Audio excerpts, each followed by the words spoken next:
Hello friends, welcome back to my channel once again. So इससे पहले जो मैंने वीडियो बनाई थी भारत की 10 सबसे बढ़िया जगह हॉरर प्लेसेस के बारे में, तो पिछले वीडियो में मैं केवल आपको 5 ऐसे जगहों के बारे में बता पाई थी जो भारत में मौजूद हैं और काफ़ी ज़्यादा हॉन्टेड है। यूँ तो मैं 10 वीडियो बनाने वाली थी, पर टाइम थोड़ा ज़्यादा होने की वजह से और वीडियो की लेंथ ज़्यादा होने की वजह से मैं पूरे 10 हॉन्टेड प्लेसेस को कवर नहीं कर पाई। तो इसके लिए मैं पार्ट 2 लेकर आई हूँ आप सभी के लिए। पिछली वीडियो में मैंने 5 हॉरर प्लेसेस के बारे में ऑलरेडी बता दिया है। इस वीडियो में मैं आपको जो बचे हुए हैं 5 प्लेसेस के बारे में मैं आपको बताने वाली हूँ। तो चलिए बिना किसी देरी के स्टार्ट करते हैं। इस युग में भले ही भूत प्रेत और आत्मा जैसी बातों पर यकीन नहीं होता, लेकिन दुनिया में ऐसी कई पैरानॉर्मल एक्टिविटीज़ होती हैं जिनसे पूरी तरह से इनकार नहीं किया जाता। कई बार तो आपके आसपास भी ऐसी जगह होती हैं जिनके बारे में ऐसी बातें कही जाती हैं या की जाती हैं, और शायद आप ऐसी चीज़ों को नोटिस भी करते हैं। इसी तरह दुनिया में ऐसी जगहों के बारे में बहुत सारे लोग जानते हैं, लेकिन इनसे रूबरू होने की हिम्मत शायद बहुत ही कम लोग रखते हैं। और वैसे ही हमारे दिमाग के एक कोने में इन रूहों की दुनिया के होने का भी आभास होता है। यह अलग बात है कि कई लोग दुनिया के सामने इसे मानने से इनकार करते हैं, लेकिन अपने तर्कों से आप सिर्फ अपने दिल को तसल्ली दे सकते हैं, दुनिया की हकीकत को नहीं बदल सकते। इस लिस्ट में जो मैं 5वें नंबर की सबसे भूतिया या भयानक जगह के बारे में बताने वाली हूँ, वो न केवल भारत बल्कि दुनिया भर में सबसे हॉन्टेड प्लेसेस में से जाना जाता है। एंड आई एम श्योर कि आप में से शायद क्या सभी लोग जानते होंगे इस जगह के बारे में। तो मैं बात करने वाली हूँ राजस्थान में स्थित भानगढ़ किले के बारे में, भानगढ़ फोर्ट के बारे में। जी हाँ, भानगढ़ किला जो है 17वीं शताब्दी में बनाया गया था, और इस किले का निर्माण मान सिंह के छोटे भाई राजा माधो सिंह ने करवाया था। कहा जाता है कि राजा जो माधो सिंह थे उस समय अकबर की सेना में जनरल के पद पर तैनात थे, और उस समय जो भानगढ़ की जनसंख्या थी तकरीबन 10,000 यानी 10,000 के आसपास थी। भानगढ़ अलवार ज़िले में स्थित एक शानदार किला है जो बहुत ही विशाल और आकार में काफ़ी बड़ा तैयार किया गया है। तो आज जैसा हम भानगढ़ को देखते हैं एक भूतिया और डरावनी जगह के बारे में हम भानगढ़ को जानते हैं, पर पहले कभी भानगढ़ ऐसा नहीं हुआ करता था। वो बेहद खूबसूरत था, और उसके खूबसूरत होने की एक वजह और भी थी कि वहाँ की जो राजकुमारी थी रत्नावती, वो वाकई बहुत ही सुंदर थी। ऐसा कहा जाता है कि भानगढ़ की जो राजकुमारी थी रत्नावती, वो बेहद सुंदर थी, और उनकी सुंदरता पर एक ऐसा शख्स भी फिदा था जो काले जादू का महारथी था। जी हाँ, एक दिन राजकुमारी एक दुकान से इत्र लेने गई थी। वह उस दुकान में गया और उसने उस बोतल पर जादू कर दिया जो राजकुमारी लेने वाली थी, पर समहाउ वो बोतल जो है एक पत्थर पर टूटकर गिर गई। जादूगर ने उस बोतल पे एक जादू किया था कि इत्र लगाने वाला उस जादूगर के प्यार में पड़ जाए और उससे बस उसके पीछे रहे और उससे प्यार करे। अब इत्र पत्थर को लगा था तो पत्थर ही जादूगर से प्यार में उसकी ओर चल पड़ा, पर पत्थर ने जादूगर को कुचल दिया और जादूगर की मौके पर ही मौत हो गई। पर जादूगर ने मरने से पहले भानगढ़ को एक श्राप दिया कि कुछ वक्त के बाद एक युद्ध में ये सारा भानगढ़ बर्बाद हो जाएगा, और उसके कहे अनुसार ऐसा ही हुआ। एक युद्ध में पूरा भानगढ़ तबाह हो गया और यहाँ रहने वाले सभी लोग मारे गए। तो भानगढ़ के तबाह होने की स्टोरी कि आखिर भानगढ़ एक ऐसे नाम जो खूबसूरती के लिए मौजूद थी या प्रसिद्ध थी, आज लोग उसे सिर्फ एक भूतहा जगह के बारे में क्यों जानते हैं। तो स्टार्टिंग में ये सब कुछ होने के बाद तो चीज़ें काफ़ी शांत रहीं, लेकिन जैसे जैसे लोगों ने वहाँ पे जाना शुरू किया, विजिट करना शुरू किया, कहा जाने लगा कि वहाँ पे चूड़ियों की आवाज़ आती है, घुंघरुओं की आवाज़ आती है। ऐसा लगता है कि उनके चारों तरफ कोई नृत्य कर रहा है, किसी के चीखने की और किसी के बहुत तेज़ी से किसी के बगल से गुजरने की आवाज़ें आती है। इतना ही नहीं, इस बात को प्रूव करने के लिए इंडियन जो पैरानॉर्मल की टीम है उन्होंने भी यहाँ पे कैमरे लगाए, लेकिन उसका कोई फ़ायदा नहीं हुआ। कैमरे में ऐसा कुछ रिकॉर्ड ही नहीं हो पाया, और कैमरे की जो हालत थी, ऐसा लग रहा था कि किसी ने कैमरे को बहुत बुरी तरह से तोड़ दिया है। तो जो सैनिक जो गए थे कभी यहाँ पे क्या है, उन्होंने भी इस बात की पुष्टि की है कि हाँ, किले में कुछ तो नेगेटिव एनर्जी है। आज भी आप अकेले होंगे तो तलवारों की जो टंकार है और लोगों की चीख को आप महसूस कर सकते हैं। इसके अलावा इस किले के भीतर कमरों में महिलाओं के रोने या फिर चूड़ियों के खनकने की आवाज़ें साफ सुनाई देती हैं। कहा जाता है कि किले के पिछले हिस्से में एक छोटा सा दरवाज़ा है। उस दरवाजे के पास बहुत ही अंधेरा रहता है। कई बार वहाँ किसी के बात करने या विशेष प्रकार के गंध को महसूस किया जाता है। वहीं किले में शाम के वक्त बहुत ही सन्नाटा रहता है और अचानक ही किसी के चीखने की भयानक आवाज़ इस किले में गूंज जाती है। लोग आज भी भारी मात्रा में भानगढ़ जो है घूमने के लिए जाते हैं, लेकिन सरकार के निर्देशानुसार भानगढ़ में 6 बजे के बाद जो है आप फोर्ट में एंट्री नहीं ले सकते हैं। आप वहां पे दिन में घूमिए, लेकिन आप शाम के वक्त या रात होने से पहले ही आपको वहां जाना वर्जित कर दिया जाता है। तो ये थी भानगढ़ की भयानक कहानी, जिसे आज हमने आप सबसे रूबरू करवाया है।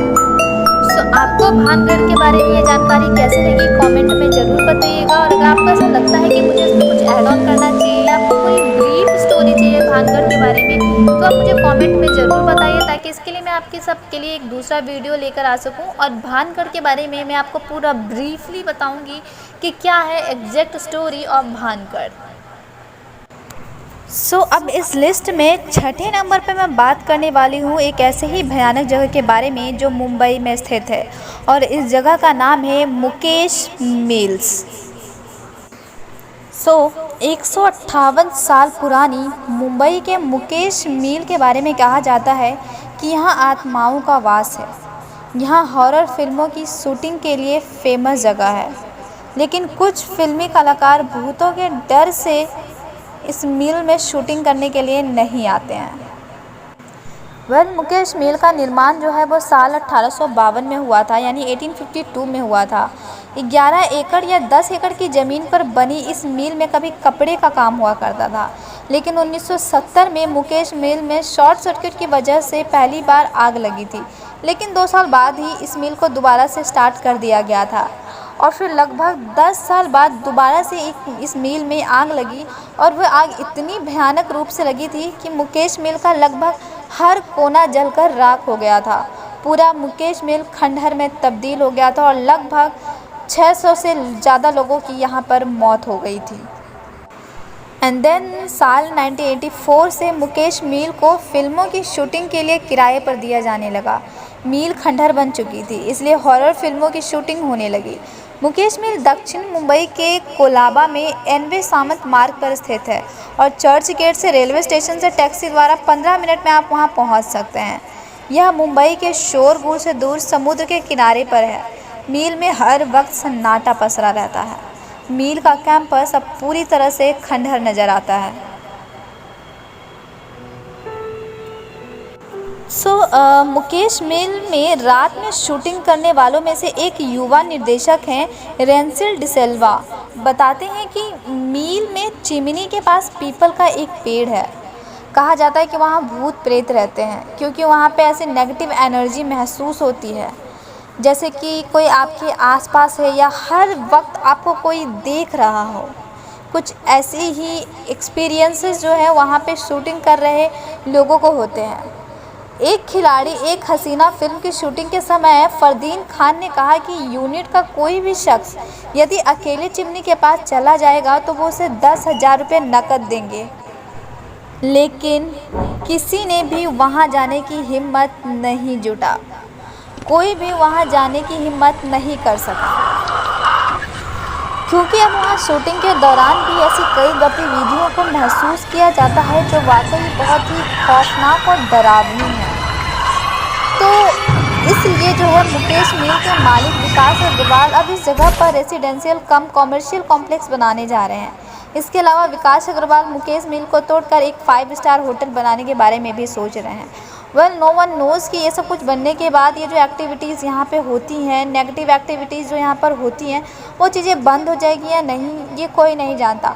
पर अभी मौजूदा टाइम में जो ये एक जगह है ये वाकई बहुत ही हॉरर है, क्योंकि शूटिंग के दौरान वहाँ पे काम कर रहे बहुत सारे लोगों ने ऐसी चीज़ों को महसूस किया है। सो अब लिस्ट में मैं जो 7वें नंबर के जो हॉरर प्लेस के बारे में बात करने वाली हूँ वो है जीपी ब्लॉक मेरठ। उत्तर प्रदेश के मेरठ में एक बेहद डरावनी जगह है जीपी ब्लॉक। यहाँ के लोगों का कहना है कि उन्होंने 4 पुरुषों को एक मोमबत्ती की रोशनी में बैठा देखा है, और साथ ही लोग यहाँ घर से लाल कपड़े पहने लड़की को निकलते हुए भी देखा है। इसका दावा भी करते हैं। इन घटनाओं के कारण लोग यहाँ जाने से काफ़ी ज़्यादा डरते हैं। लोगों की माने तो कहा जाता है कि यहाँ किसी अंग्रेज़ की आत्मा यानी किसी अंग्रेज़ दरोगा की आत्मा भटकती है, और लोगों का ये भी कहना है कि उस वक्त भटक रही डिसूजा की आत्मा लोगों से ब्रेड और मक्खन और अंडे की डिमांड किया करती थी। सुबह सुबह अपने काम पर जाने वाले लोग डर से चौराहे पर ब्रेड, मक्खन या अंडे रख कर जाते थे। लोग चौराहे पर सामान रखने के बाद पीछे मुड़कर कभी नहीं देखते थे। बाद में यह सामान वहाँ से गायब मिलता था। हालांकि अब इस रास्ते पर कोई भी नहीं आता। बंगले के बारे में एक और कहानी काफ़ी ज़्यादा लोगों को डराती है, वो यह है कि यहाँ लाल रंग की साड़ी पहने एक औरत दिखाई देती है। कुछ लोगों का कहना है कि यह रोज़ जो है बंगले के आसपास घूमती है, और बंगले के अंदर मोमबत्ती की रोशनी में 4 लड़के अक्सर बियर पीते दिखाई देते हैं। तमाम तरह के चर्चाओं के चलते ही लोगों ने अब इस बंगले में जाना छोड़ दिया है। बंगले में काम कर रहे एक चौकीदार से बात करने के दौरान यह पता चला कि जो उनके पिता थे वह पंजाब से यहाँ 1945 में आए थे। उनके पिता के बाद वह बंगले की चौकीदारी करते थे। अंग्रेज़ आज़ादी के बाद यहाँ से चले गए थे, और उनके जाने के बाद ही भूत प्रेत के किस्से और कहानियाँ सामने आने लगी। हालांकि श्रवण का कहना है कि उन्होंने कभी भी यहाँ किसी आत्मा को नहीं देखा है। तो अब इस कहानी में कितनी सच्चाई है और कितना ये फेक है कोई भी नहीं जानता, पर आज भी अगर वहाँ के स्थानीय लोगों से पूछा जाए तो वो कहते हैं कि आज भी उस बंगले से रातों में अजीबोगरीब आवाज़ें आती हैं किसी के चलने की। तो अब ये क्या सच है क्या झूठ है, नोबडी नोज़। वहाँ पे रह रहे लोग ही जानते होंगे कि क्या ये वाकई सच है या। तो अब इस लिस्ट में मैं जो 9वें नंबर की भूतिया जगह के बारे में डिस्कस करने वाली हूँ वो भी राजस्थान के कोटा में स्थित है, और उस जगह का नाम है ब्रिज राज भवन पैलेस, जो लगभग 180 साल पुराना है और 1980 में हेरिटेज होटल बना दिया गया था। इस होटल को देखने के लिए देश और दुनिया से पर्यटक आते हैं, लेकिन इसके अंदर कदम रखते ही एक आहट सी होती है। वो आहट यहाँ पर वास करने वाली एक आत्मा की है। कहा जाता है कि ब्रिज भवन में एक अंग्रेज की आत्मा आज भी वास करती है। वो अंग्रेज जिसे भवन के सेंट्रल हॉल में उसके 2 जुड़वा बेटों के साथ मार दिया गया था। उस समय पे ब्रिटिश राज में हिंदू और मुसलमानों के बीच जो है वो झगड़ा करवा दिया गया था। यानी मंदिरों के पास गौ मांस फेंक दिया जाता था और मस्जिदों के पास सूअर का मांस फेंक दिया जाता था। इस वजह से दोनों धर्मों के बीच में जंग छिड़ गई थी। 1829 में सती प्रथा पर प्रतिबंध लगा दिया गया था। बाद में जब आम जनता को अंग्रेज़ों की चाल समझ में आ गई, तब दोनों समुदायों के लोग एकजुट होकर एक संगठन बना लिया, और 1857 में यह अफवाह फैल गई कि भारतीय सिपाहियों को दी जाने वाली बंदूकों की गोलियों को बनाने में पोर्क और बीफ का इस्तेमाल किया जाता है। हिंदुओं में गौ मांस और मुसलमानों में पोर्क पूरी तरह से प्रतिबंधित है। लिहाजा सिपाहियों ने विद्रोह कर दिया, और इसी विद्रोह के दौरान मेजर चार्ल्स बर्टन और उसके 2 जुड़वा बेटे कोटा रेजिडेंसी में ही रहते थे। इसी दौरान सिपाहियों ने विद्रोह की जंग छेड़ दी और ब्रिज भवन को घेर लिया। उस वक्त मेजर बर्टन सुरक्षा में महज एक ऊंट चालक था। सिपाहियों के गुस्से को देखकर मेजर के दोनों बेटे ऊपर के माले पर चले गए और चिल्लाकर मदद मांगने लगे, जबकि मेजर को नीचे सेंट्रल हॉल में ही सिपाहियों ने पकड़ लिया और वहीं पर चाकू से गोद कर हत्या कर दी। पिता की मौत को देख दोनों बेटे ऊपर की ओर भागे और अंत में जब उन्हें कुछ नहीं मिला तो छत से कूद गए। ऊंचाई से गिरने के तुरंत बाद ही उन दोनों को भी मार डाला गया। यह मंजर बेहद खौफनाक था, क्योंकि बाप के किए की सज़ा बेटों को भी भुगतनी पड़ी थी। अचानक हुई मौत के बाद बॉर्टन की आत्मा को शायद शांति नहीं मिली और लोग कहते हैं कि उसकी आत्मा आज भी इसी ब्रिज भवन में निवास करती है। कहा जाता है कि महारानी ब्रिटेन के जो पत्रकार थे, उन्होंने जो एक इंटरव्यू दिया था, उन्होंने कई बार अपने ड्राइंग रूम में मेजर के भूत को देखा है। उन्होंने अपने एक इंटरव्यू में बताया, उन्होंने यहाँ तक बताया कि उन्होंने एक बूढ़े आदमी के अक्स को देखा है जिसके हाथ में एक डंडा था। हालांकि उन्होंने बताया कि उस आत्मा ने कभी भी उन्हें कोई क्षति नहीं पहुँचाई। ब्रिज भवन जो अब कोटा स्टेट गेस्ट हाउस बन गया है, यहाँ काम करने वाले लोग बताते हैं कि अक्सर छत व बगीचे में किसी के चलने की आवाज़ें आती हैं। लोग बताते हैं कि अगर रात के अंधेरे में कोई छत पर या बगीचे में जाता है तो उसे थप्पड़ पड़ जाता है। लोगों का यह भी मानना है कि थप्पड़ कोई और नहीं बल्कि मेजर का भूत ही मारता है। तो जस्ट इमेजिन कि आप किसी ऐसी जगह पर ट्रैवल कर रहे हैं और बिना किसी के, आप किसी को देख नहीं पा रहे और कोई आपको थप्पड़ मार रहा है, तो ये कितना डरावना लगेगा। खैर, ब्रिज राज भवन में आज भी काम होते हैं, पर अब जो है वहाँ पे लोगों का आना जाना बेहद कम हो गया है, क्योंकि आज भी कहीं ना कहीं उनकी आत्मा को वहाँ पे महसूस किया जाता है। लोग आज भी वहाँ जाने से डरते हैं। सो अब इस लिस्ट में आखिरी नंबर यानी जो 10वें नंबर पे मैं सबसे भूतिया प्लेस के बारे में बात करने वाली हूँ, उस जगह का नाम है कुलधारा। जी हाँ, कुलधरा गांव, राजस्थान। राजस्थान के जैसलमेर से 18 किलोमीटर पर दूर स्थित कुलधारा गांव में कभी 600 से ज़्यादा परिवार रहा करते थे, लेकिन पिछले 200 सालों से यह उजड़ा हुआ है। अब यह गांव सिर्फ एक खंडहर के अलावा कुछ भी नहीं है। कहा जाता है कि यह गांव रूहानी ताकतों के कब्जे में है। टूरिस्ट प्लेस में बदल चुके कुलधरा गांव घूमने आने वालों के मुताबिक यहाँ रहने वाले पालीवाल ब्राह्मणों की आहट आज भी सुनाई देती है। उन्हें वहाँ हर पल ऐसा अनुभव होता है कि कोई आसपास चल रहा है। बाजार के चहल पहल की आवाज़ें आती हैं। महिलाओं के बात करने और उनकी चूड़ियों के और पायलों की आवाज़ें हमेशा सुनाई देती हैं। प्रशासन ने इस गांव की सरहद पर एक फाटक बनवा दिया है, जिसके पार दिन में तो सैलानी घूमने आते रहते हैं, लेकिन रात में इस फाटक को पार करने की कोई हिम्मत नहीं करता है। कुलधरा गांव में एक मंदिर है जो आज भी श्राप से मुक्त है, यानी उसे एक श्राप है। एक बावड़ी भी है जो उस दौर में पानी जो है पीने के एक जरिया था। एक खामोश गलियारे में उतरती कुछ सीढ़ियाँ भी हैं। कहते हैं शाम ढलने के बाद अक्सर यहाँ कुछ आवाज़ें सुनाई देती हैं। लोग मानते हैं कि वो आवाज़ 18वीं सदी की वो दर्द है जिनसे पालीवाल ब्राह्मण गुजरे थे। गांव के कुछ मकान जहाँ रहस्यमय परछाई अक्सर नज़रों के सामने आती है। दिन की रोशनी में सब कुछ इतिहास की किसी कहानी जैसा लगता है, लेकिन शाम ढलने ही कुलधरा के दरवाजे बंद हो जाते हैं और दिखाई देता है रूहानी ताकतों का एक ऐसा रहस्यमय संसार। लोग कहते हैं कि रात के वक्त यहाँ जो भी आया वो हादसे का शिकार हो गया।